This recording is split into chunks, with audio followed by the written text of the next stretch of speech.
David.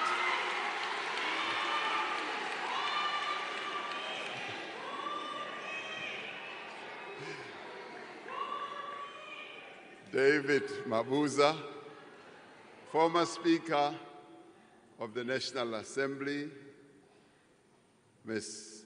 Baleka Mbete,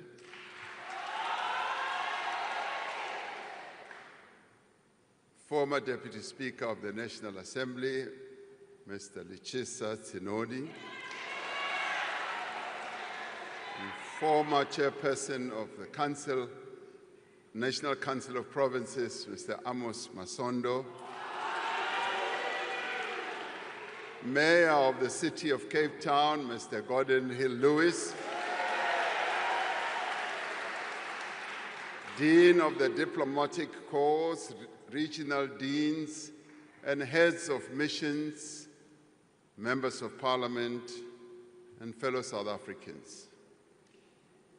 We gather here as we mourn the death and tragic death and devastating loss of 14 South African soldiers who were part of a mission to bring peace to the Eastern Democratic Republic of the Congo. We pay tribute and bow our heads to Staff Sergeant William Eddie Kola, Staff Sergeant Mulahlehi Ishmael Mulahlehi, Staff Sergeant Shahlane Theophilus Siepe, Corporal Matume Justice Malisa, Corporal Renae Nemabulani, Lance Bombardier Itumeleng MacDonald Mureo, Lance Corporal Tseke Moffat Molapo, Lance Corporal Metsi Stensley Raswiswi, Rifleman Sibatane Richard Chokwe, Rifleman Derek Maluleke, Rifleman Sidiso Andris Mabele, Rifleman Calvin Louis Moahi, Rifleman Moketi Joseph Mobe, Private Peter Jacobus Strado. Speaker, I thank you for getting us to honor these fallen heroes. I have directed that a national flag be flown at half-mast in honor of these fallen heroes for a week starting from tomorrow morning. Alongside soldiers from other southern African countries, they lost their lives in defense of the fundamental right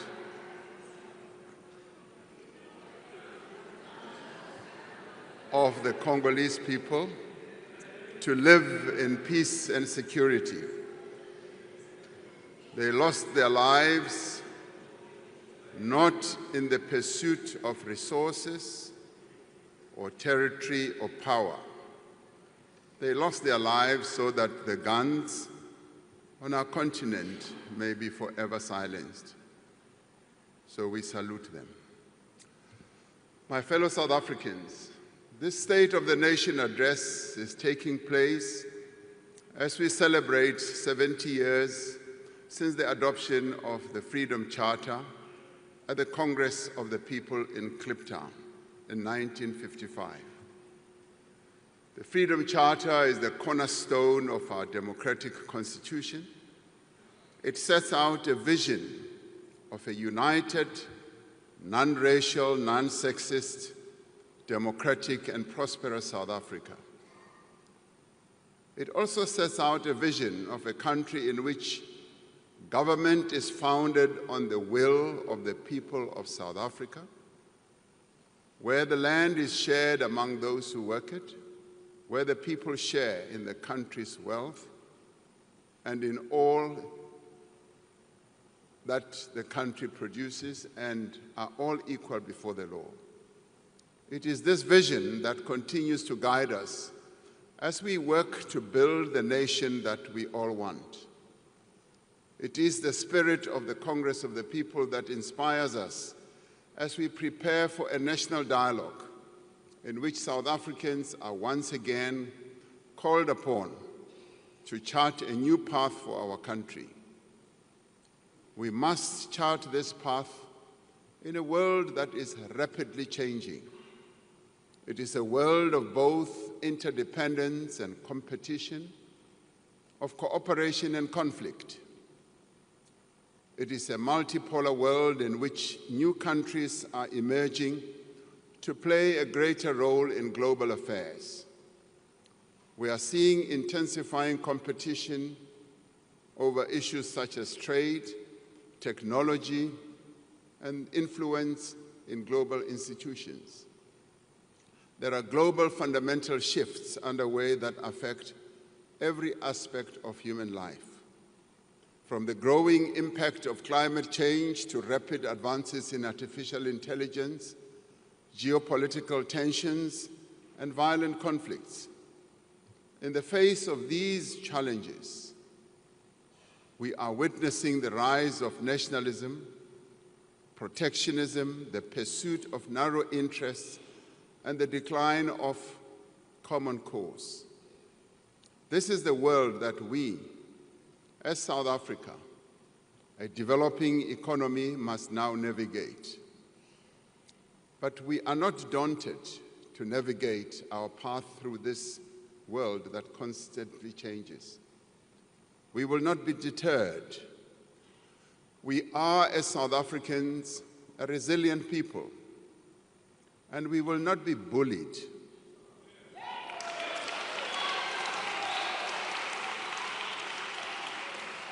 We will stand together as a united nation, and we will speak with one voice in defense of our national interests, our sovereignty, and our constitutional democracy. By standing true to our values, by harnessing our unique strengths and endowments, and by forging a common purpose, we can turn these trying circumstances to our advantage and propel our country forward. As South Africans, we stand for peace and justice. We stand for equality and solidarity. We stand for a non-racial future, and we stand for democracy and tolerance as well as compassion. We stand for equal rights for women, for persons with disability, and for members of the LGBTQIA+ community. We stand for our shared humanity, not for the survival of the fittest. So this evening, let us speak of the nation that we want. Let us speak of the future that we want to build. Let us speak of the work that we as South Africans must do, and the work that we are doing to build that nation and to build that future. We want a nation united in its diversity.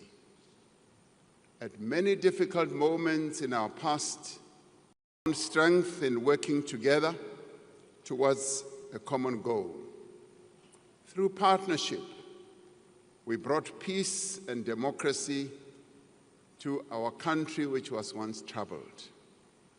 We overcame apartheid, a crime against humanity that denied people their human rights, that deprived them of the land and livelihoods, that sought to strip them of their dignity,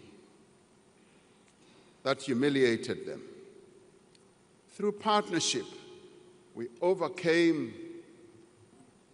a devastating pandemic and rebuilt our country in the wake of state capture as well.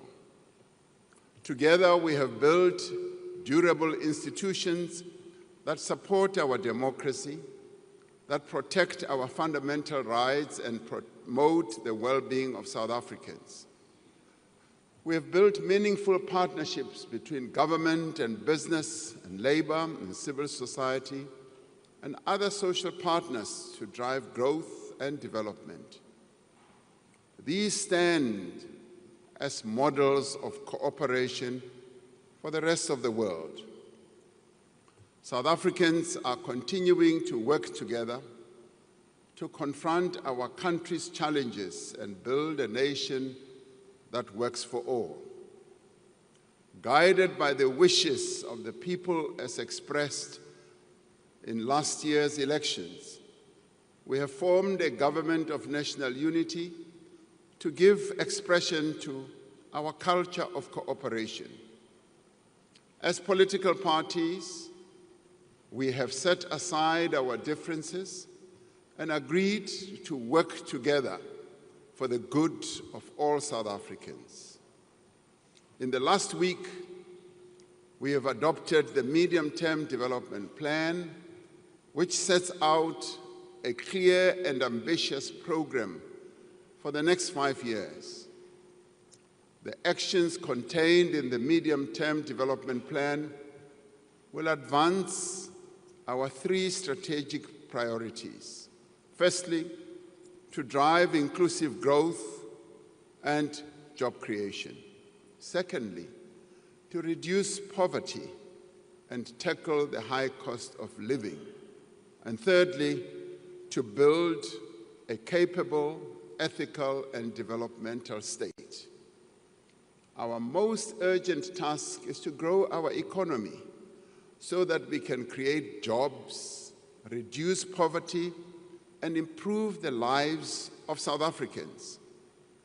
To undertake this task, we need a government that works for the people.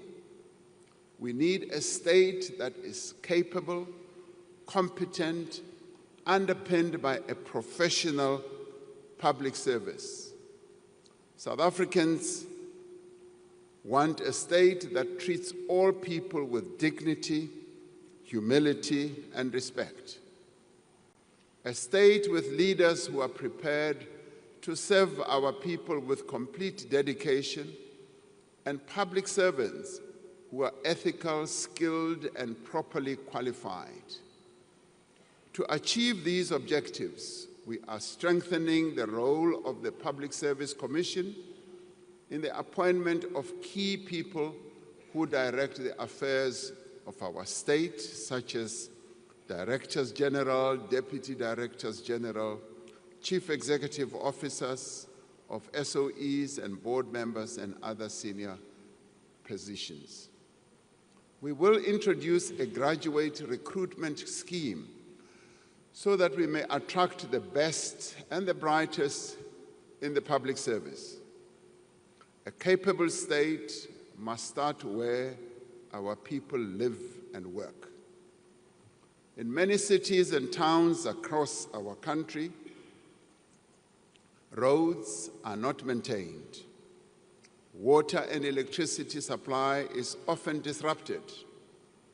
Refuse is not collected, and sewage runs in the streets.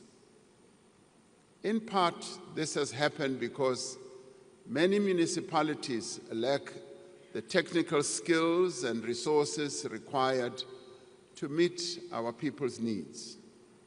Many municipalities have not reinvested the revenue they earn or collect from these services into the upkeep of infrastructure. Starting this year, we will work with our municipalities to establish professionally managed ring-fenced utilities for water and electricity services to ensure that there is adequate investment and maintenance.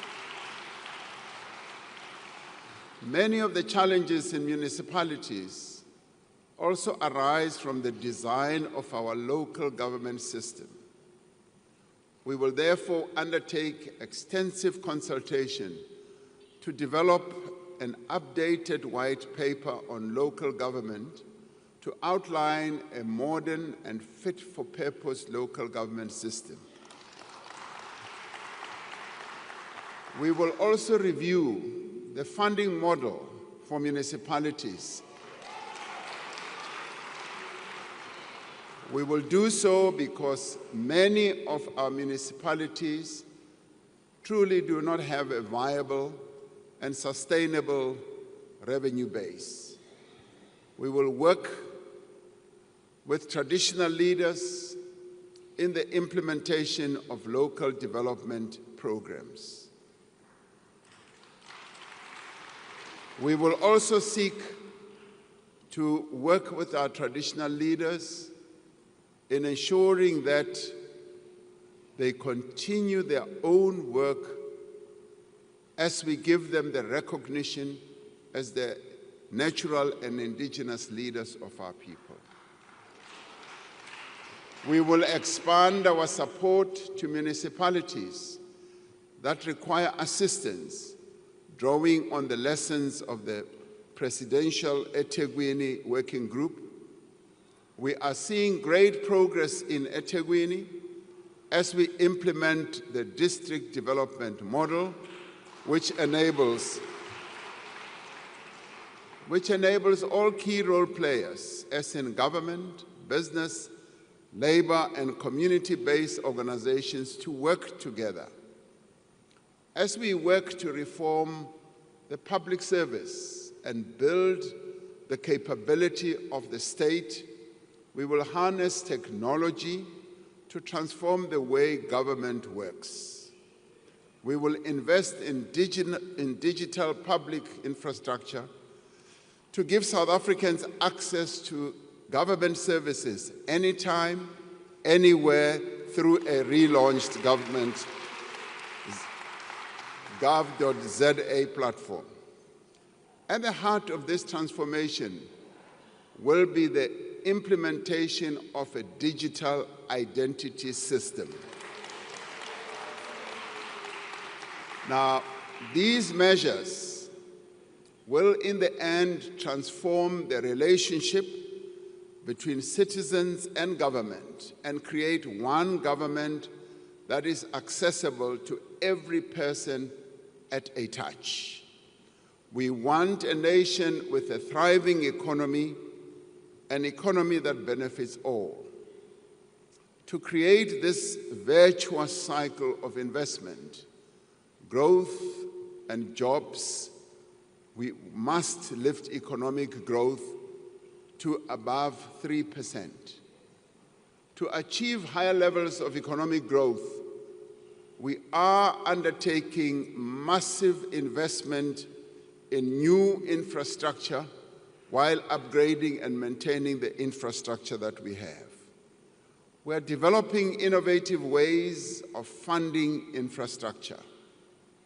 We are engaging local and international finance institutions and investors to unlock 100 billion rand in infrastructure financing. A project preparation bid window has been launched to fast-track investment readiness. This includes revised regulations for public-private partnerships, which will unlock private sector expertise and funds. And government will spend more than 940 billion rand on infrastructure over the next 3 years. Now, this includes 375 billion rand in spending by state-owned enterprises. This funding will revitalize our roads and bridges. It will build dams and waterways. It will modernize our ports and airports and also power our economy. Through the infrastructure fund that we launched some time ago, 12 blended finance projects worth nearly 38 billion rand have been approved in the last year. These are projects in water and sanitation, student accommodation, transport, health, and energy as well. Construction of the M10 bridge in the Eastern Cape, the construction continues. This bridge will rise above the river between Port Edward and Lusikisiki and will become the tallest bridge in Africa.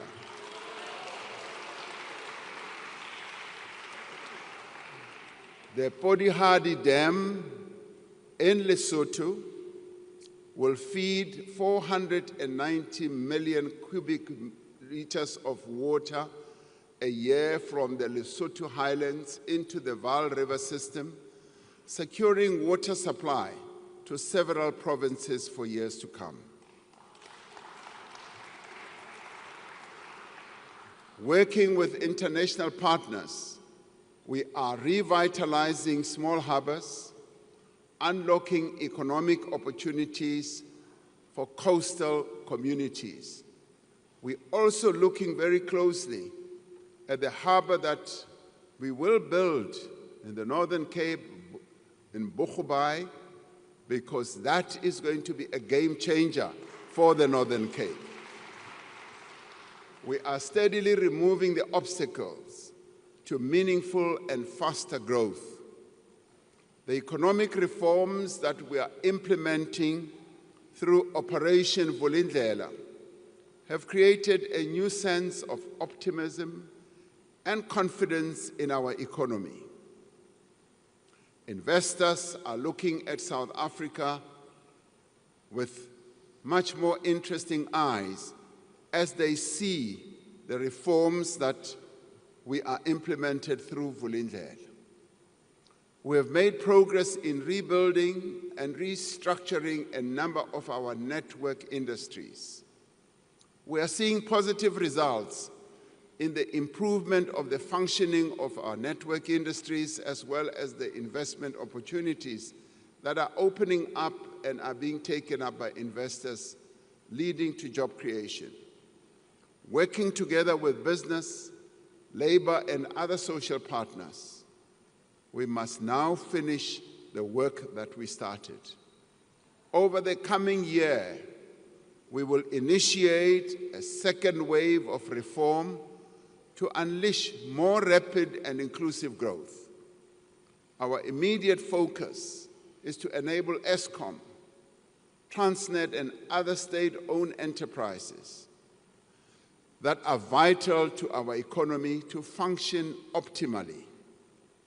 We are repositioning these entities to provide world-class infrastructure while enabling competition in operations, whether in electricity generation, freight, rail, or port terminals. We continue with the fundamental reform of our state-owned enterprises to ensure that they can effectively fulfill their social and economic mandates.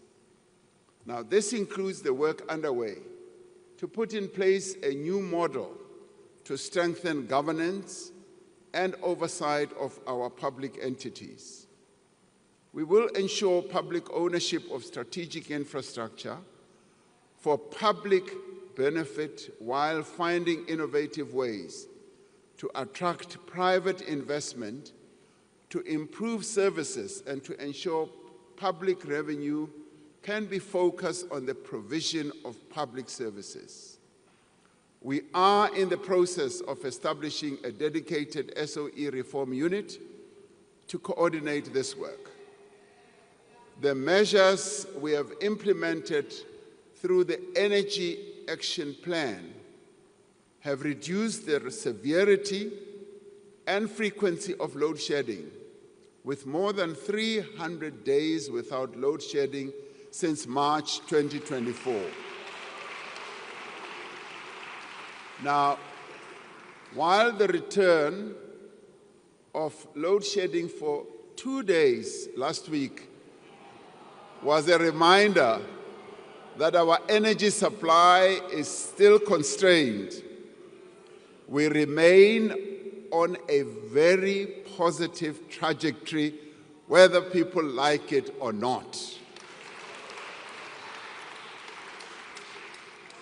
We now need to put the risk of load shedding behind us once and for all. And the Minister of Electricity will speak about it in about 2 weeks or so when he presents to Parliament. We need to put that once and for all behind us by completing the reform of our energy system to ensure long-term energy security. The Electricity Regulation Amendment Act, which came into effect on the 1st of January, marks the beginning of a new era in our energy architecture. This year, we will put in place the building blocks of a competitive electricity market.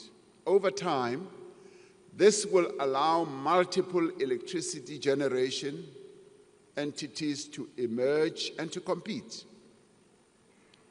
We will mobilize private sector investment in our transmission network to connect more renewable energy to the grid. The Minister will tell us that we still need to install 14,000 kilometers of transmission lines. We therefore need to mobilize finance from a number of sources to enable this to happen.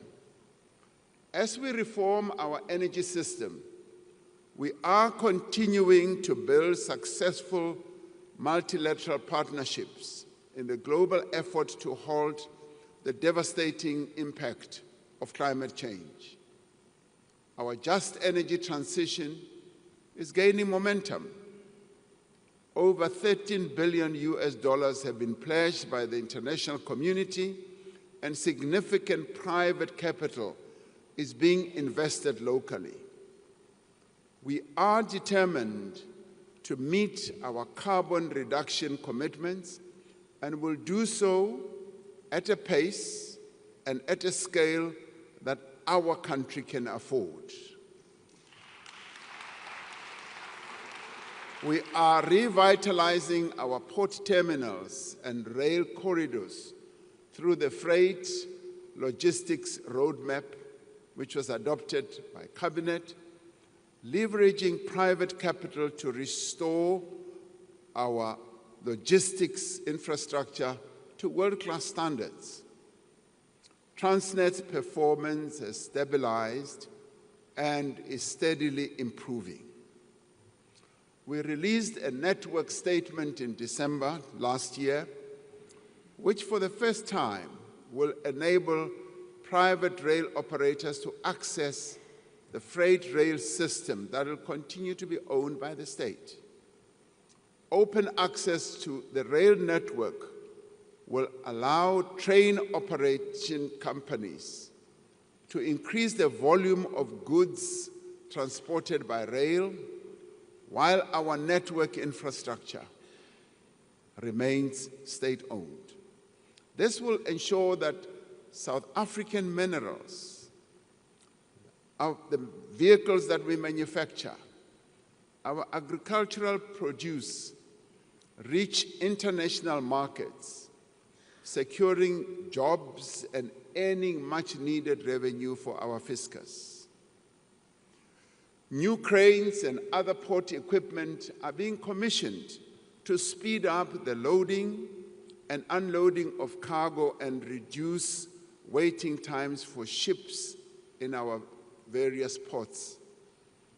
As we forge ahead with the reform agenda, an urgent priority is to ensure a secure and reliable supply of water across the country. Many people in our cities, towns, and villages are experiencing more and more frequent water shortages as a result of failing water infrastructure. It is impossible to live without water, as we all know, and it is impossible for the economy to grow without water. We are therefore taking a series of decisive actions to resolve the water crisis, to enable our people to get water where they live, whether in townships or in the rural areas. we are investing heavily in expanding our water resources. Wherever one goes in our country, we often hear our citizens raising the issue of water continuously. So we are raising this issue to a much higher level. And like we did with electricity, I know and I am hopeful that we will resolve the water crisis that we have.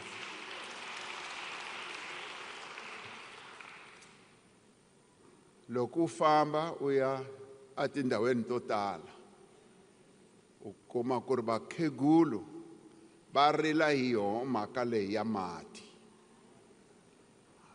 Va ku byela ku ri hi hava mati, hi lava ku ri hulumeni a hi tisela mati, hi ta swi endla swaleswo. Hi lava ku ri mi tiva kahle laha mi nga tshama kona ku ri mati a ta va kona, hi ta wa tisa mi wa kuma.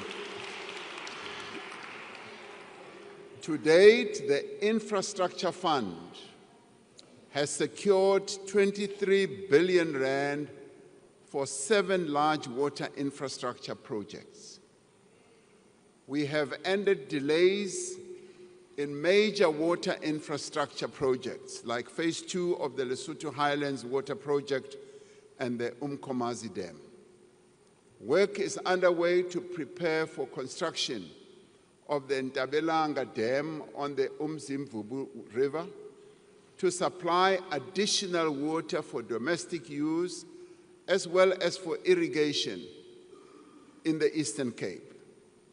Within the next year, we will complete the establishment of the National Water Resource Infrastructure Agency to unlock much greater investment in water projects. Through the Water Services Amendment Bill, we will introduce a licensing system for water service providers and remove licenses where providers do not meet the standards for quality drinking water. As part of our reform agenda, we will ensure that our focus on water is intensive and it speeds up.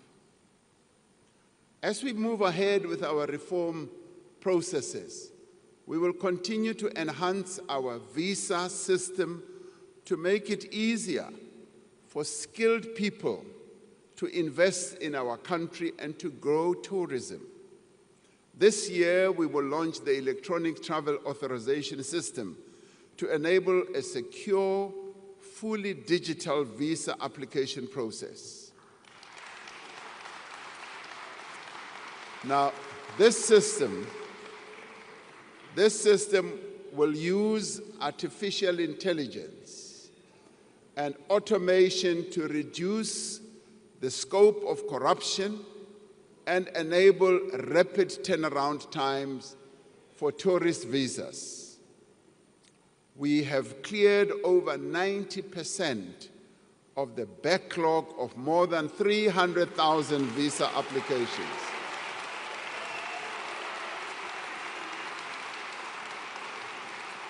Now, in many ways, these changes that are underway, these reforms that we're implementing, send a very strong message that South Africa is indeed open for business and tourism. As we open for tourism, the Chinese market, the Indian market, the market in the Middle East, the market in Europe and all over are waiting to come as tourists to our country.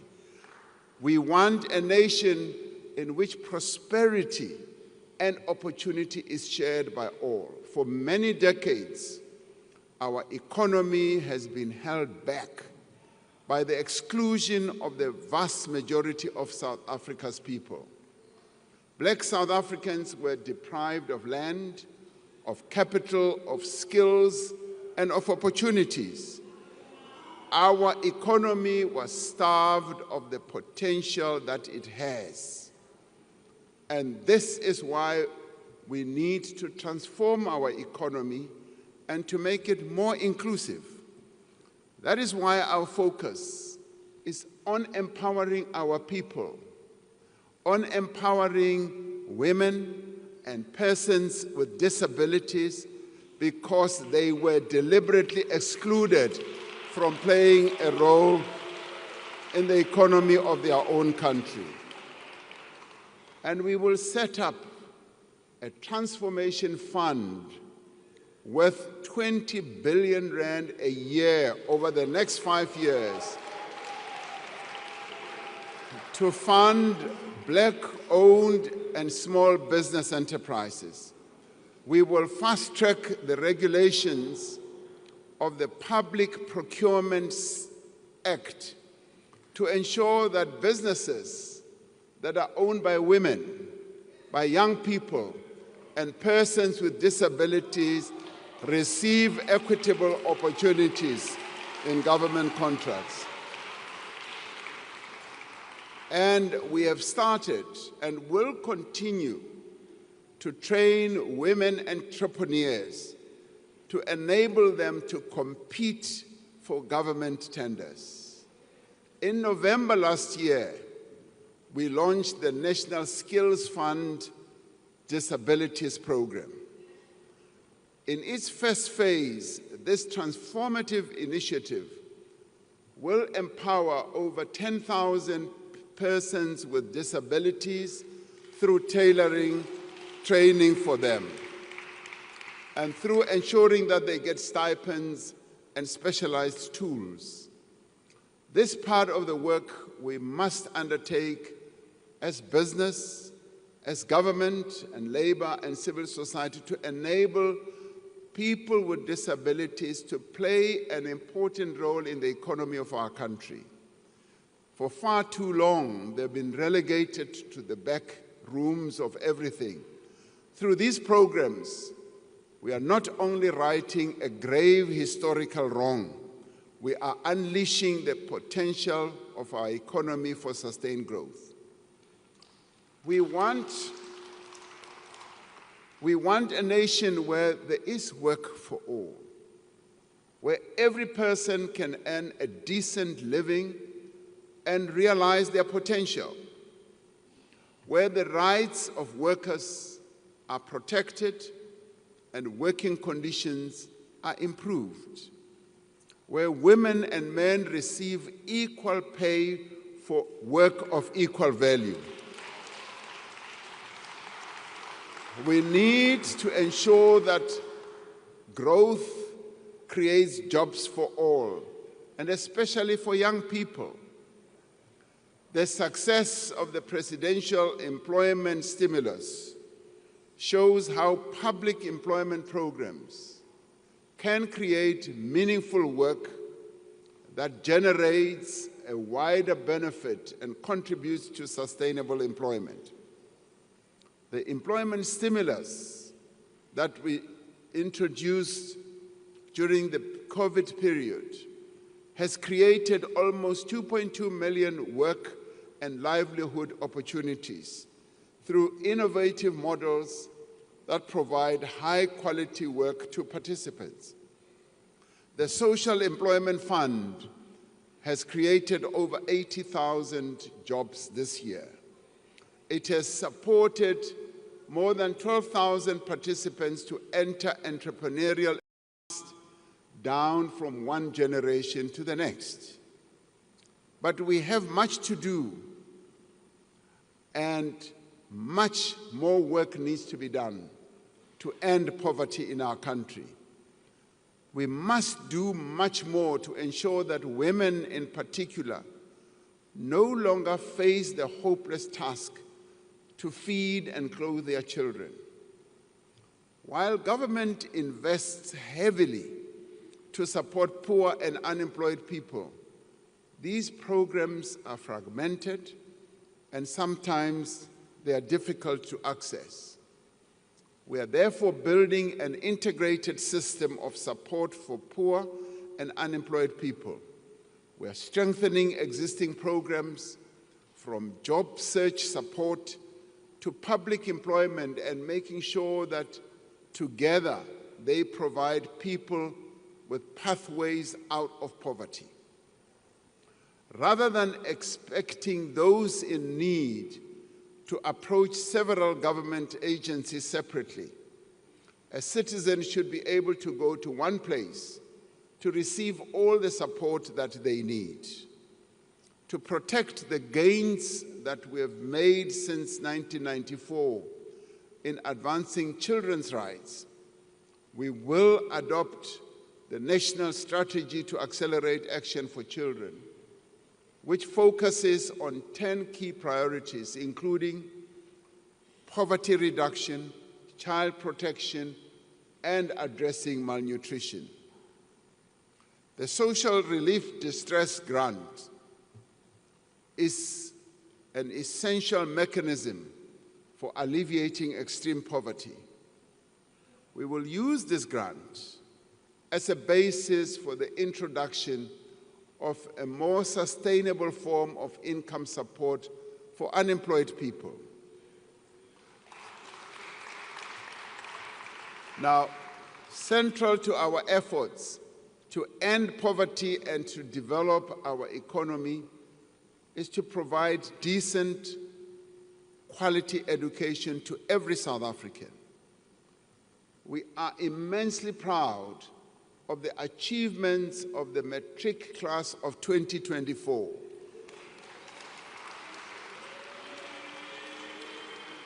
It's a class which achieved the highest pass rate in our country's history.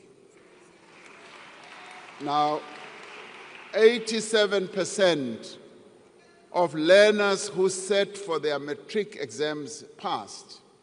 For the first time in the history of our country, nearly half of these learners achieved bachelor pass. Nothing can diminish, frankly, nothing can diminish our pride in the hard work of these learners and the steady support of their teachers, parents, and broader community. And let us give them a big round of applause.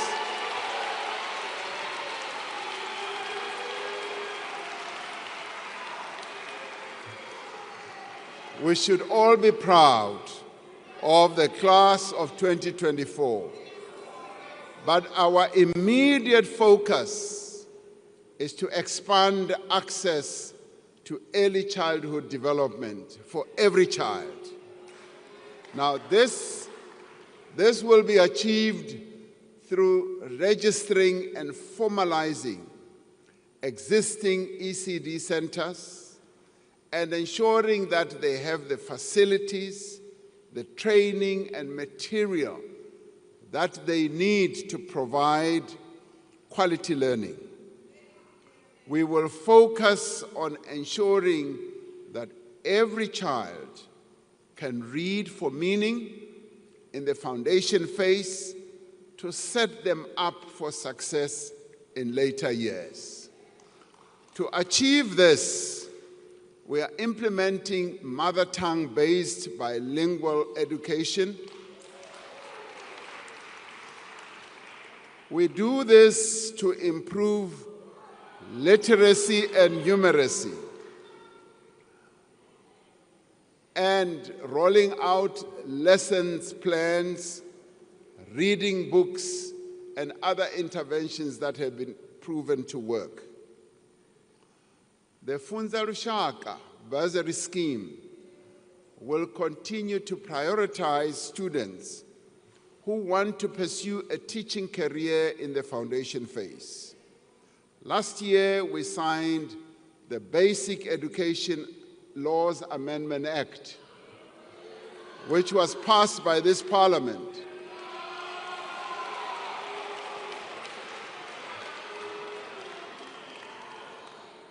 Now, this act is pivotal for ensuring that education is accessible and is inclusive for all South Africans.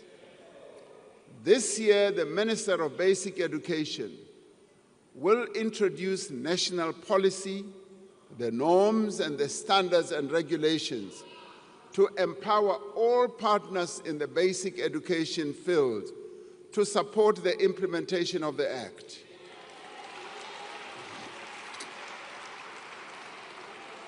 Now, to ensure that the economy has the skills that it needs, we are increasing the production of artisans through TVET colleges. Now, this is part of the shift we are undertaking towards education and skills development that combines formal learning with job training. Now, drawing on the models that have proven to be so successful in other countries, we're calling on the private sector to offer young people experiential learning opportunities while they undertake their studies. We are implementing phase 1 of the comprehensive student funding model for higher education to address the needs of the missing middle. This will support approximately 10,000 students in the first year. We want a nation in which there is quality health care for all. This year, we will proceed with the preparatory work for the establishment of the National Health Insurance.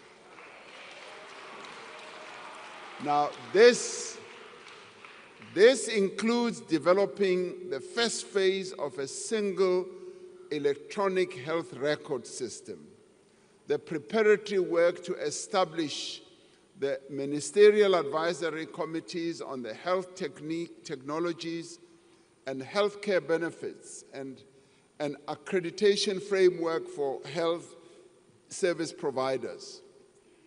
The NHI will reduce inequalities in healthcare by ensuring that everyone gets fair medical treatment.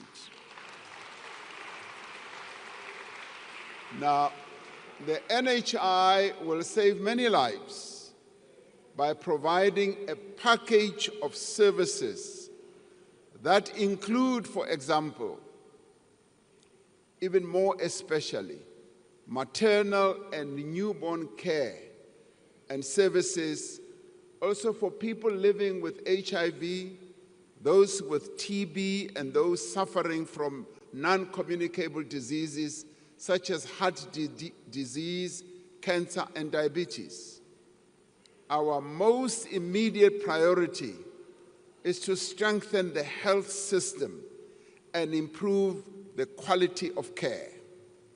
A vital part of this is the modernization, the improvement, and the maintenance of existing health facilities and the construction of new hospitals and clinics.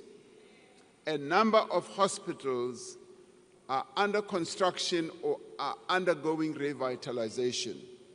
Now, these include the Limpopo Central Hospital, the Siloam District Hospital in Limpopo, the Tlhabeng Regional Hospital in the Free State, the Bambisana District Hospital, Zitulele.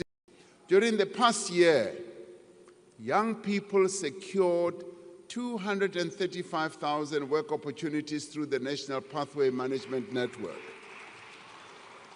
And this is underpinned by the SA Youth Mobi platform.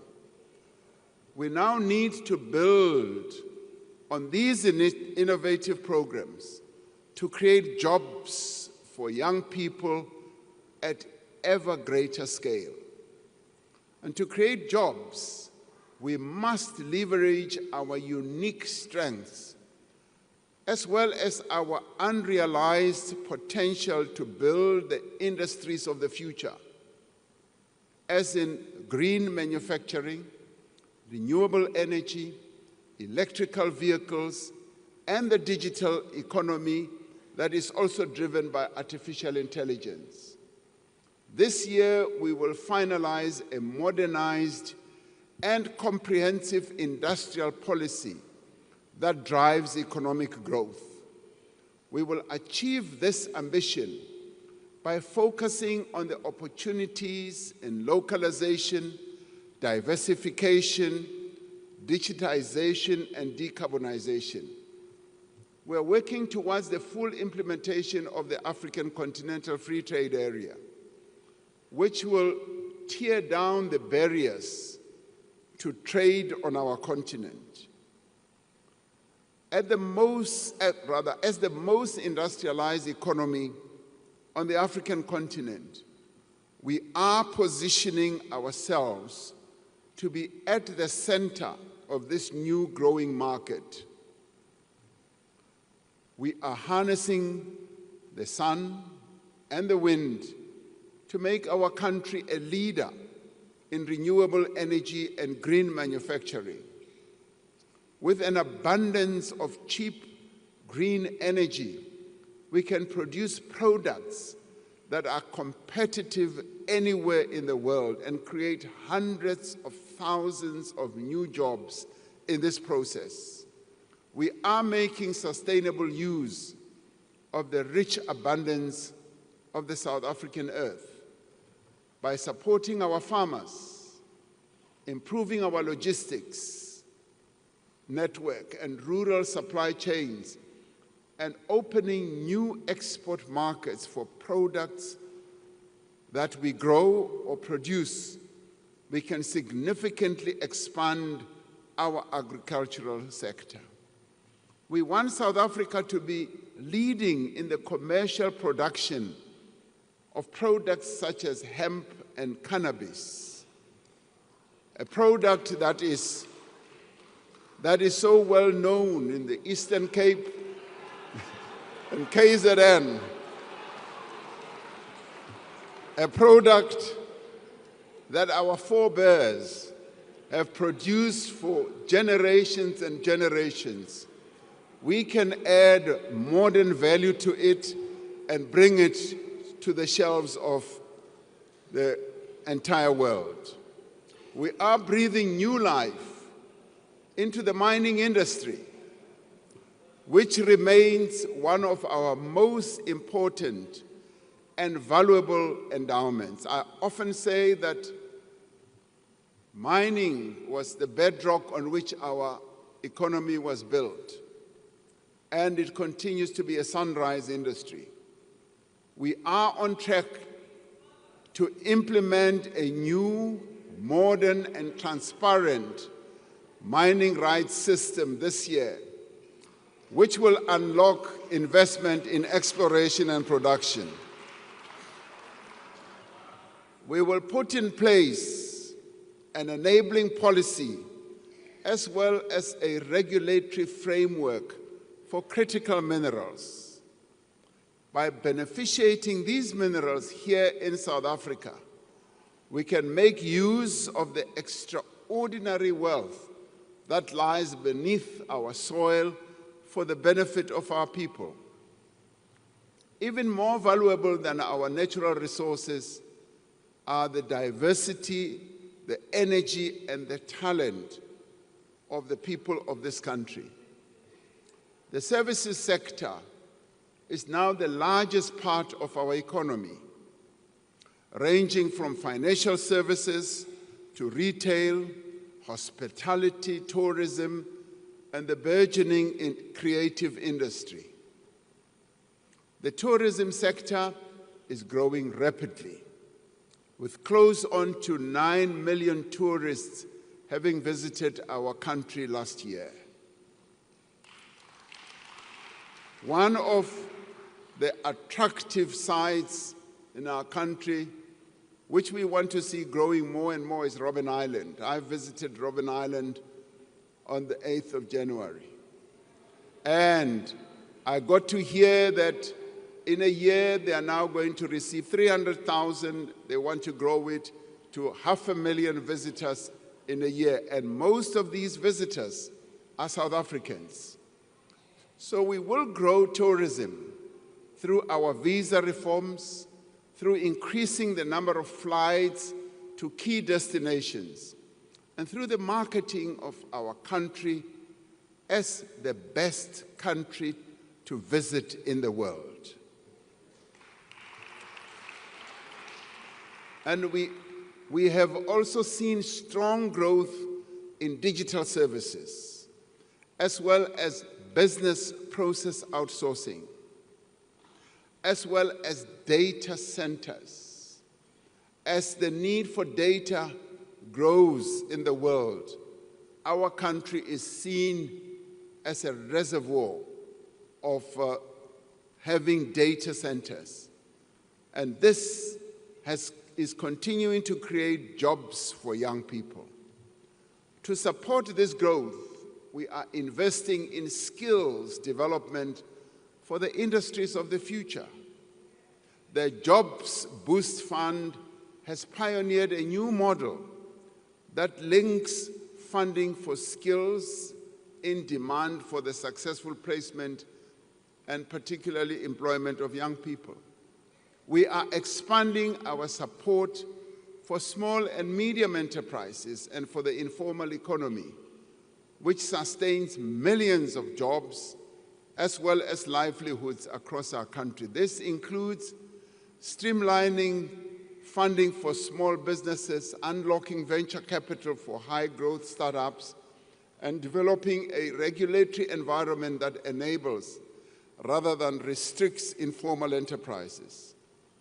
To build an innovative economy, the Department of Science and Technology and Innovation will establish an innovation fund to provide venture capital to tech startups that emerge from our higher education institutions. We are calling on business to use the SA Youth Mobi platform, which currently has some 4.5 million young people registered for their hiring purposes. We're calling on business to support the Youth Employment Service to scale up workplace experience opportunities over the coming year. We want a nation where no one goes hungry. For 30 years, since the dawn of democracy, we have worked together to reduce poverty. Today, our country spends around 60% of our national budget on the social wage, on health, on education, on social protection, community development, and public employment programs. More than 28 million unemployed and vulnerable people in our country receive social assistance. More than 10.5 million learners go to public schools where they do not have to pay fees. Last year, over 900,000 students from poor working-class backgrounds and poor families and working-class backgrounds received funding to study at universities and colleges.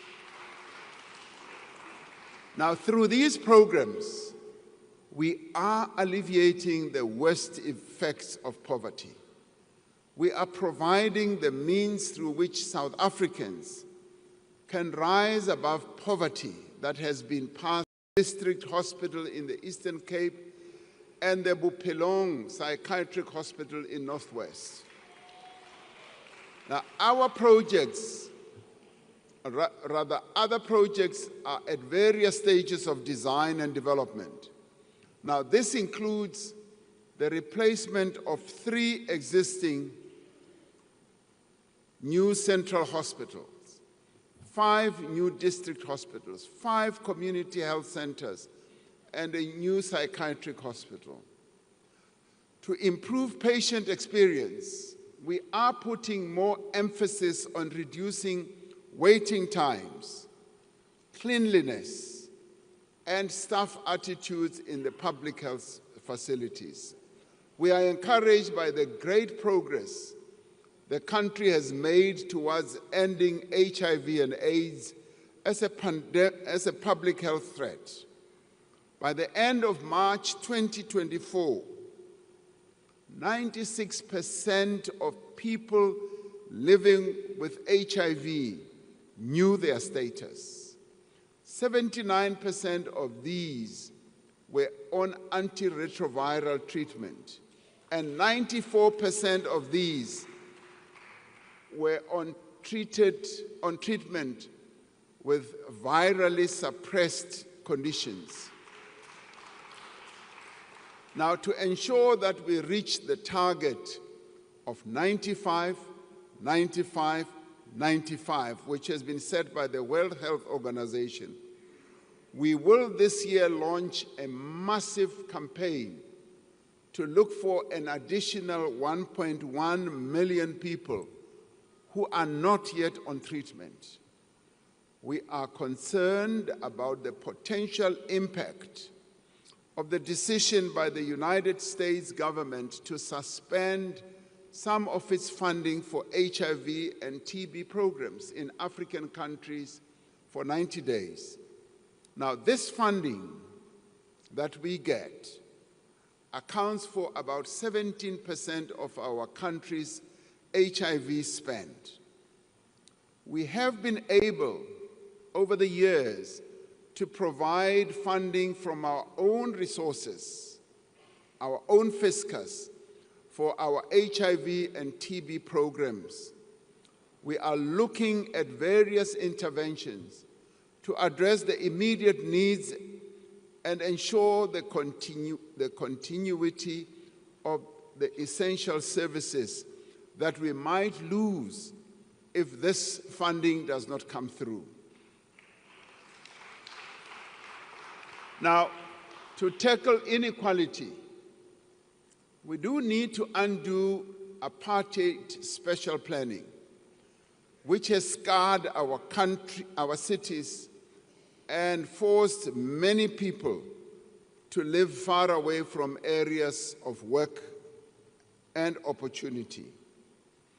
We have delivered millions of housing opportunities since 1994, providing safety as well as dignity to poor households. Yet the practice of building housing developments on the periphery of urban centers has in many ways perpetuated inequality and urban sprawl. Going forward, we are going to build more housing in our city centers and closer to places of work and business. Now, we are redesigning our housing subsidies and directing more funding towards programs that enable people to buy or rent a home in an area of their choice. We will release more underutilized state properties for affordable housing development. And we are working with our provinces and metros, and I'm glad that a number of our premiers are here as well. We're working with them to reclaim buildings that have been hijacked in the city centers and repurpose them for public use. Now, we will provide 300,000 service stands to qualifying beneficiaries to enable housing development in well-planned, connected communities along key development corridors. We will clear the backlog of title deeds for subsidized housing, turning homes into household assets. And we will review land use, building, and other regulations to enable low-cost property development, including backyard housing. This represents a fundamental rethink of how the state delivers housing at scale while turning our cities into engines of growth and opportunity. In making our cities work for their residents, we will restore the remaining passenger rail corridors and stations to full service. More than 80% of passenger rail corridors have been returned to service. Now, PRASA has introduced over 200 modern, locally produced trains on its network to provide a low-cost option for public transport. Over the next 5 years, we will restore PRASA's signaling system so that we can put all our new trains to work and commuters can be assured that they can reach work safely, affordably, and on time. Now, we also want a nation in which everyone is safe. The police continue to work with other law enforcement agencies to dismantle organized crime syndicates and combat financial and violent crimes. The South African police has partnered with the metropolitan municipalities and continues to work with communities to fight crime in the priority provinces where crime is particularly high. Now, we are intensifying Operation Shanela. Shanela has been successful in arresting suspects, recovering firearms, and seizing stolen vehicles. And we must continue to tackle the scourge of gun violence that has continued to plague our society for decades. I have asked the Minister and the National Commissioner of Police to prioritize reducing gun-related crime and violence. Now, this includes preventing the diversion of firearms into the illicit market and recovering illegal firearms in circulation. We know from international evidence and our own experience that this is the most effective way to reduce overall violent crime. The detective service, which is crucial to solving cases, will expand by 4,000 personnel through the internal recruitment processes. And we are working on adopting surveillance, analytics, and smart policing solutions for modern law enforcement. We have seen the value of technology in fighting crime, and a number of countries that have opted to utilizing technology have made great progress. And by utilizing artificial intelligence in its fraud risk detection and verification work, SARS has prevented the leakage of over 95 billion rand in impermissible refunds. It has recovered 20 billion in revenue and dismantled an illicit tobacco and gold scheme. We continue to work across society to end the violence that is perpetrated against women.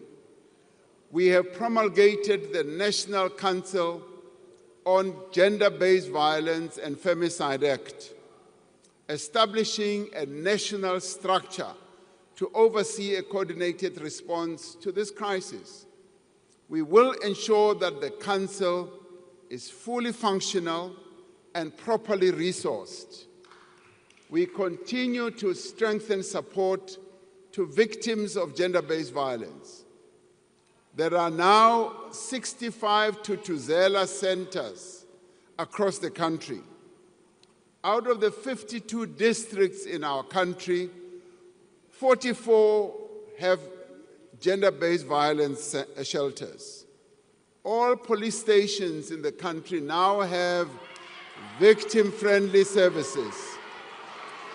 And another 16 sexual offenses courts will be established in the next financial year. Now,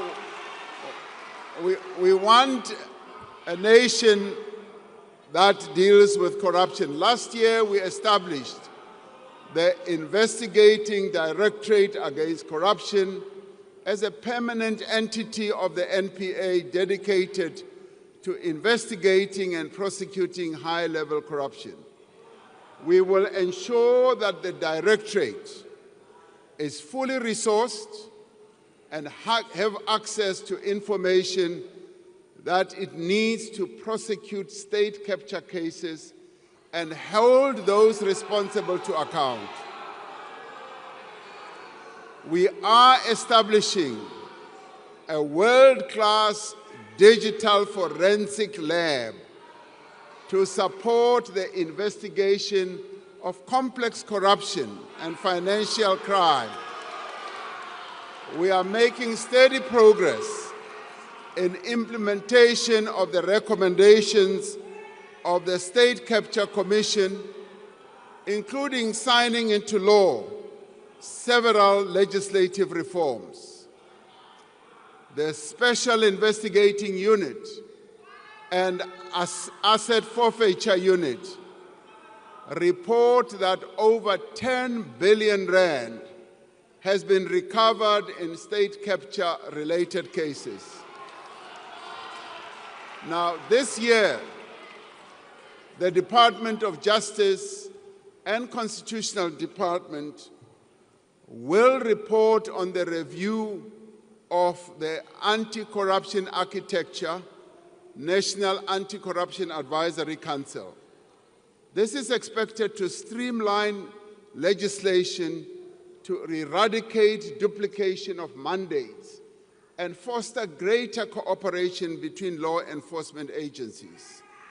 And we will finalize the whistleblower protection framework and introduce the Whistleblower Protections Bill in Parliament during this financial year. And this year, we will strengthen South Africa's system of dealing with terror financing and further legislative systems improvements. To secure our removal from the International Financial Action Task Force grey list, we have made significant progress in addressing the weaknesses that were identified in our law enforcement system, with 16 out of 22 action items fully addressed. We want a nation that is at peace with the world. We want to continue through our international relations to advance the well-being of the people of South Africa as we seek to advance the well-being of humanity. Now, we will work to strengthen our trade relations around the world and to leverage our strong and diverse global alliances to make our economy more resilient. The key pillars of our foreign policy remain the promotion of human rights, peace and friendship, and the strengthening of fair trade and investment ties with other countries. Now, these are the principles that guide our presidency of the G20 this year.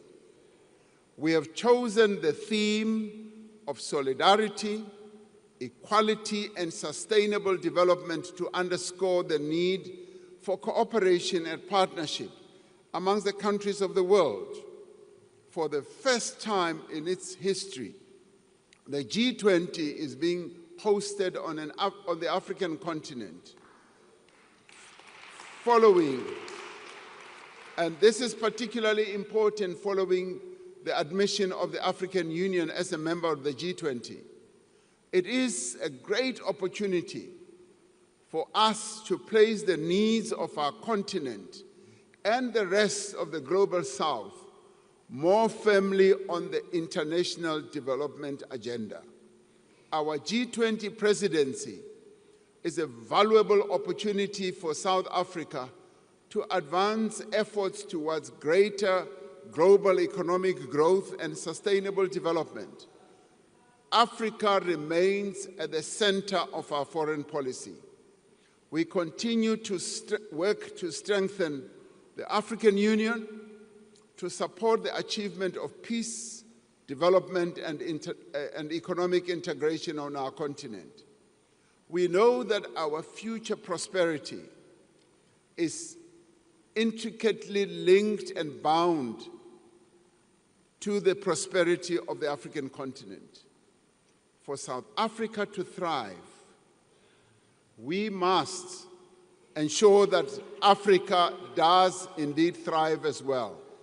And we must silence the guns on our continent. Now, since the advent of democracy, we've been instrumental in restoring stability in countries such as Côte d'Ivoire, Burundi, South Sudan, Lesotho.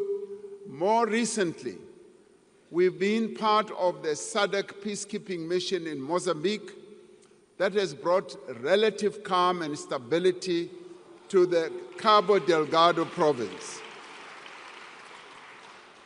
The presence of South African peacekeepers in the eastern DRC is testament to our continued commitment to peaceful resolution of one of the world's most intractable conflicts that has gone on for years and that has cost millions of lives and displaced many people. Now, we call on all parties to embrace the current diplomatic efforts to find a peaceful resolution, including honoring the Luanda process. We will attend the joint summit between SADC and the East African Community scheduled to take place in Tanzania this weekend, where we will reiterate our call for a ceasefire and a resumption of talks to find a just and enduring solution, and we will make sure that our boys, our soldiers do come back home. We have always believed that the freedom that we won and the international solidarity from which we benefited does impose a duty on us to support the struggles of those who continue to experience colonialism and oppression. South Africa continues to stand in solidarity with the people of Palestine, who have endured decades of illegal occupation and are now experiencing indescribable suffering. And South Africa has acted in accordance with its obligations under the Genocide Convention by instituting proceedings against Israel in the International Court of Justice. We are fully committed to the articles of the United Nations, including the principles that all members should settle their international disputes by peaceful means. We support the principle of respect of the territorial integrity and sovereignty of all states and peoples. We continue to participate in the different peace processes seeking to bring about a just and lasting peace in Ukraine. South African delegations have been instrumental in developing a framework for negotiations towards a just peace in Ukraine based on the UN Charter and international law. Our country continues to advance its agenda of cooperation and multilateralism through its membership of the United Nations, the African Union, the Non-Aligned Movement, BRICS, and a number of other international bodies.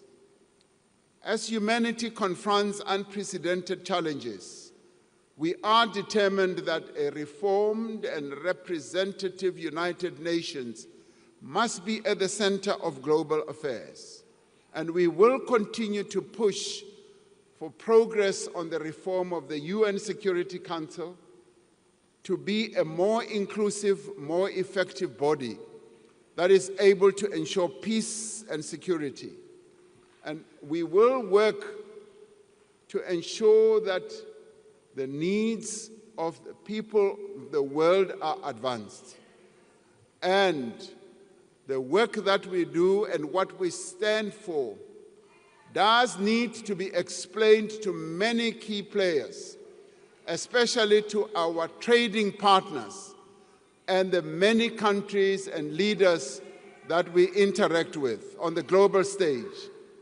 And with a view of explaining the positions that we have taken, and in particular, the objectives that we wish to achieve during our presidency of the G20, I have decided to send a delegation of government and other leaders to various capitals on our continent across the world.